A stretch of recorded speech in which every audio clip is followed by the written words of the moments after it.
और प्रियंका विशिष्ट जो कि मनोज विशिष्ट जिनका इनकाउंटर किया गया, उनकी पत्नी इस वक्त हमारे साथ खुद जुड़ चुकी हैं। प्रियंका जी, पुलिस ये कह रही है कि वहां से पहली गोली चली थी। हाँ जी सर, पर पुलिस का कहना यह है कि उन्होंने जब 4 लोगों ने उनको पकड़ लिया था तो कोई कैसे पिस्टल निकालेगा गोली चलाने के लिए? गोली कैसे चलेगी? हुआ क्या था, अगर आप बता पाए, आपको जानकारी हुआ क्या था फिर?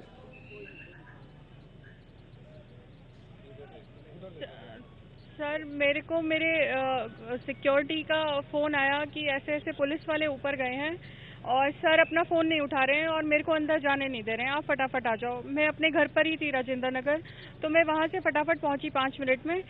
तो मैंने जाने की कोशिश की, उन्होंने मुझे जाने नहीं दिया। मैं फिर भी धक्का मुक्की करके अंदर गई तो उन्होंने 15-20 लोग जो कस्टमर होंगे वहाँ पे सागर रत्ना में उस टाइम, एक तरफ कोने में बिठा रखा था उन सबको और बीच में मनोज नीचे गिरे हुए थे टेबल के नीचे। तो मैंने बोला कोई डॉक्टर को बुलाओ, हो सकता है इसमें जान हो, कोई चेक तो कराओ। तो उन्होंने बोला कि कुछ भी नहीं है, सब खत्म हो गया है, हम सब चेक कर चुके हैं, कुछ भी नहीं है। उन्होंने किसी को भी नहीं बुलाया, ना डॉक्टर को ना एम्बुलेंस को। आपको सबसे पहले किसका कॉल आया था?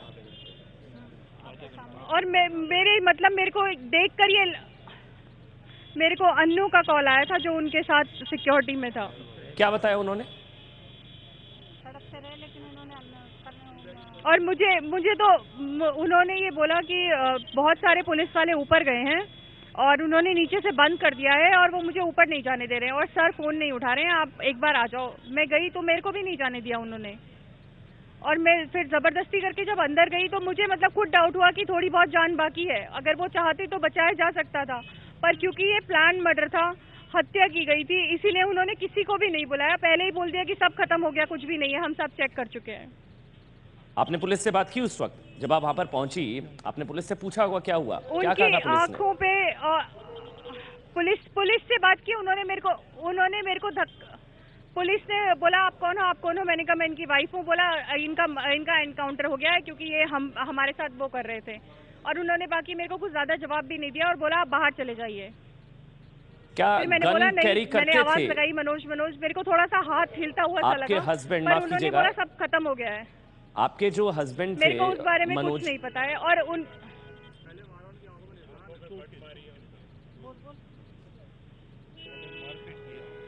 मेरे को इस बारे में कुछ भी आइडिया नहीं है, गन कैरी करते थे या नहीं करते थे।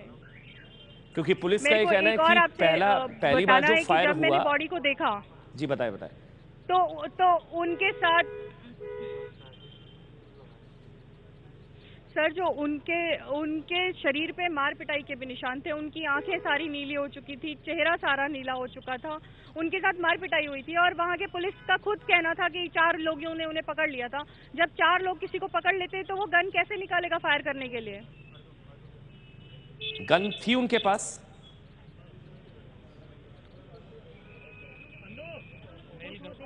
मेरे को नहीं आइडिया है। मैं तो ये आपसे खुद रिक्वेस्ट कर रही हूँ कि आप सीसीटीवी फुटेज को पब्लिक कराइए।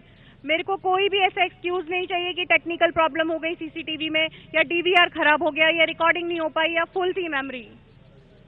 नहीं, आप बता रही हैं उनके शरीर पर मारपिटाई के भी निशान थे। उनके साथ एनकाउंटर से पहले उनकी पिटाई भी की थी पुलिस ने, आप ये बता रही हैं?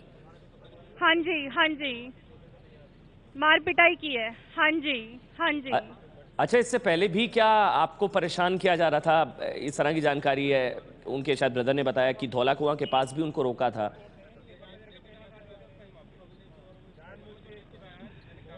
हाँ जी, 29 अप्रैल को इस स्पेशल स्टाफ ने ही उनको रोका था, स्पेशल सेल वालों ने। वो जोधपुर की फ्लाइट से आ रहे थे। क्या हुआ था उस तो वक्त? उन्होंने रोका उनको और उन्होंने कहा कि हम स्पेशल सेल से हैं। 2 बाइक थी और एक जिप्सी थी। उन्होंने उनको रोका और कहा कि हम लोग स्पेशल इससे आए हैं, स्पेशल सेल से, और हमारे पास कुछ केसेस हैं आपके। फाइल ले रहे थे वो। तो मनोज ने बोला कि कौन से केसेस हैं आपके पास? तो कहने लगे हमारे ऑफिसर बात करना चाहते हैं, 2-3 लाख में मैटर सुलझ जाएगा। तो मनोज ने बोला कि मेरे पास अभी 2-3 लाख रुपए नहीं है और मेरे पास अभी इतना टाइम भी नहीं है, फुर्सत में बैठूंगा आपके उसके साथ, जो भी आपके ऑफिसर है। मेरे पास अभी ये 60,000 रुपए हैं। और वो 60,000 रुपए लेकर चला गया। और ये पैसे भी उसने वहाँ पे नोएडा के परी चौक पर लिए हैं। वो नोएडा तक पीछे पीछे आए वो लोग। नहीं तो ये पैसे किस लिए दिए आप लोगों ने? क्या क्या केसेस क्या थे आपके हस्बैंड के खिलाफ? सर वो कुछ नहीं पता। फिर उसके बाद हम लोगों ने पटियाला कोर्ट में लगाई एप्लीकेशन कि अगर मनोज जी के खिलाफ कोई भी केस है या कंप्लेंट है या एफआईआर है, कुछ भी है तो हमें बताया जाए। तो उनकी तरफ से हमें जवाब आया कि हमारे पास कोई कंप्लेंट और कोई केसेस नहीं है, कोई एफआईआर नहीं है। फिर आज ये एनकाउंटर कैसे कर दिया, कैसे मर्डर कर दिया उन्होंने? और मैम, अगर चीटिंग के केसेस भी थे तो चीटिंग के केसेस कोई इतना टेररिस्ट या देशद्रोह के तो केस नहीं है कि जिसपे आप किसी का एनकाउंटर कर देंगे। बिल्कुल, लेकिन किस तरह की चीटिंग के और केसेस से जिसने अगर भी आप मर्डर बता या पाए, आपको एनकाउंटर पता किया वो हो? सामने क्यों नहीं आया? वहाँ राजेंद्र नगर पुलिस को छोड़ के वो लोग चले गए। सर मेरे को कोई आइडिया नहीं है। उनके ऊपर केसेस थे क्या, ये पता है आपको? केसेस थे या केसेस भी नहीं थे उनके खिलाफ?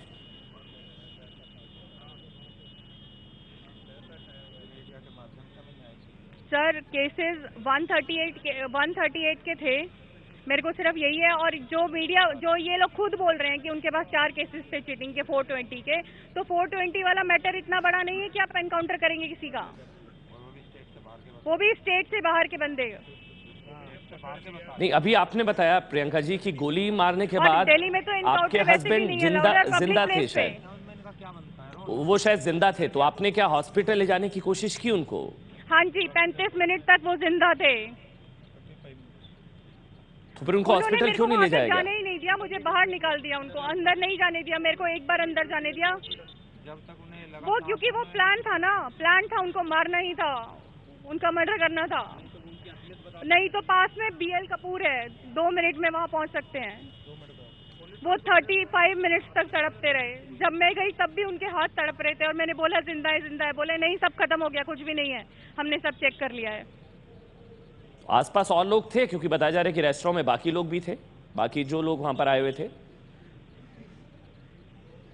हाँ जी, वो कोई भी नहीं है वहाँ पे कोई भी आई विटनेस तो नहीं आया ना। आज भी हम वहाँ पर गए थे, वहाँ पे कोई भी उनका स्टाफ, कल वाला स्टाफ ही नहीं है। सब बदल दिए उन्होंने, सब भेज दिए। आपने बताया कि पुलिस ने 2 से 3 लाख रुपए मांगे थे मामला को मेरी आप दबाने के लोगों लिए। से, मीडिया से सिर्फ एक ही रिक्वेस्ट है। हाँ जी, क्या हुआ था उस वक्त? पैसे क्यों मांगे थे पुलिस मेरी से? आपसे एक ही रिक्वेस्ट है, जो सीसीटीवी की फुटेज है प्लीज। वो कह रहे थे कि कोई फाइल है और हमारा ऑफिसर आपसे बात करना चाहता है। तो मनोज ने बोला अभी मेरे पास इतने पैसे नहीं है, ये पैसे हैं और बाद में कभी बात कर लूंगा। तो आपने 60,000 रुपए दिए थे उस वक्त आपके हस्बैंड ने? हाँ जी, हाँ जी। फिर आप हाई कोर्ट भी गए। अच्छा, ये भी जानना चाहेंगे, क्या पहले से इस बात का अंदेशा था कि एनकाउंटर किया जा सकता है? आपके हस्बैंड को क्या आइडिया था कि एनकाउंटर भी हो सकता है उनका?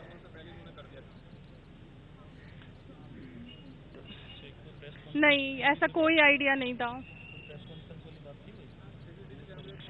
इसका, ये जो देश में चल रहा है, इसका मतलब क्या ये समझा जाए अगर प्रधानमंत्री जी देश में नहीं है तो पुलिस का राज हो गया देश में? अब आप क्या डिमांड करती हैं? वो जो इंक्वायरी? चाहेंगे वैसे करेंगे, एक शरीफ आदमी को मार देंगे टेररिस्ट दिखाकर। मैं डिमांड करती हूँ जुडिशियल इंक्वायरी की, और मैं ये चाहती हूँ जो सीसीटीवी वहाँ फुटेज थी वो प्लीज पब्लिक की जाए।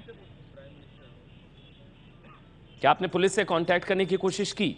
मेरे को इसमें कोई टेक्निकल एरर नहीं चाहिए। वो लोग कोई लाइन पे नहीं आना चाहते, कोई बात नहीं करना चाहते। और जनरली जैसा ऐसे जब भी एनकाउंटर होता है तो शायद एसीपी या डीसीपी बयान देते हैं, और इसमें सीधे कमिश्नर ने बयान दिया। क्यों?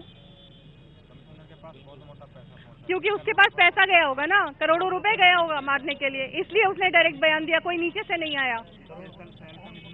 करोड़ों रुपए का ये सारा, करोड़ों रुपए की ये प्लानिंग की गई है मारने की। नहीं, लेकिन प्रियंका जी, मेरा एक सवाल है आपसे, आपके हस्बैंड को ही क्यों टारगेट किया गया? क्या कोई रंजिश थी पुरानी, कोई और मामला था? अगर आपको पता हो, आपके हस्बैंड को ही क्यों टारगेट किया गया? नहीं है मेरे को इस चीज का कोई भी आइडिया नहीं है। आप उनका बागपत में जाके अगर प्रोफाइल देखेंगे, वो बहुत अच्छे व्यक्ति थे, एक सोशल सर्विस करते थे। वो, उनका अपना ट्रस्ट था, देशभक्त सेना ट्रस्ट के नाम से। हम लोग 101 लड़कियों की हमने शादी की थी, और इस साल भी 251 लड़कियों की शादी हमें अभी जुलाई में करनी थी। हर साल करते थे।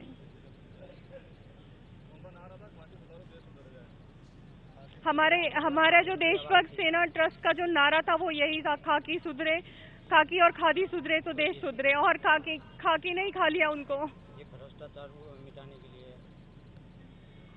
प्रियंका जी, लेकिन मैं आपसे यही जानना चाह रहा था कि मुश्किल समय आपके लिए, लेकिन आपके और आपके जो हस्बैंड है और पुलिस के बीच क्या कोई पुराना विवाद था?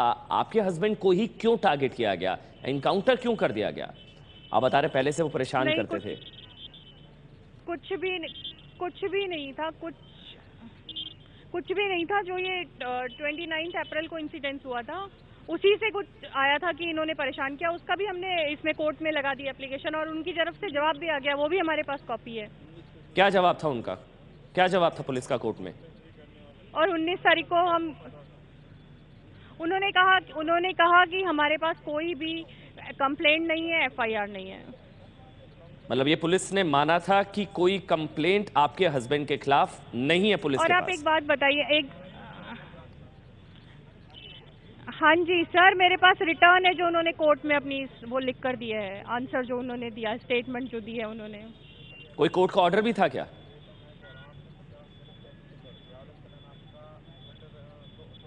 हाँ सर, कोर्ट का ऑर्डर था ना, जिसमें उन्होंने ये लिख कर दिया है पुलिस को। जो उन्होंने जो कोर्ट में लिख कर दिया है ना कि हमारे पास कोई कंप्लेंट या FIR नहीं है, उसकी कॉपी है मेरे पास।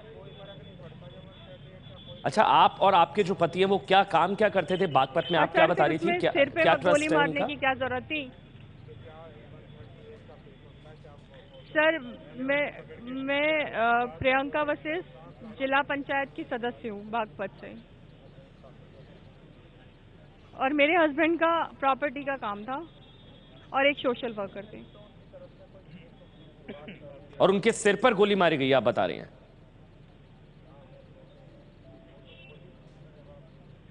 सिर पर मारी गई है सर, ब्लैंक पॉइंट पे गोली मारी गई है। और शायद ये सिखाया जाता है, या तो आप हवाई फायर करेंगे, अगर आपका पकड़ने का मोटो होता तो हाथ या पैर पे मारते, आप सिर पे थोड़ी मारते।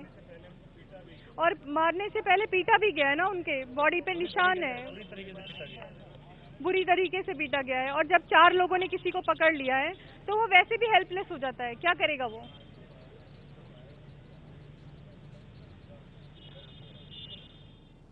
बहुत बहुत शुक्रिया आपका प्रियंका वशिष्ठ, आपने हमसे बात की, बहुत बहुत शुक्रिया।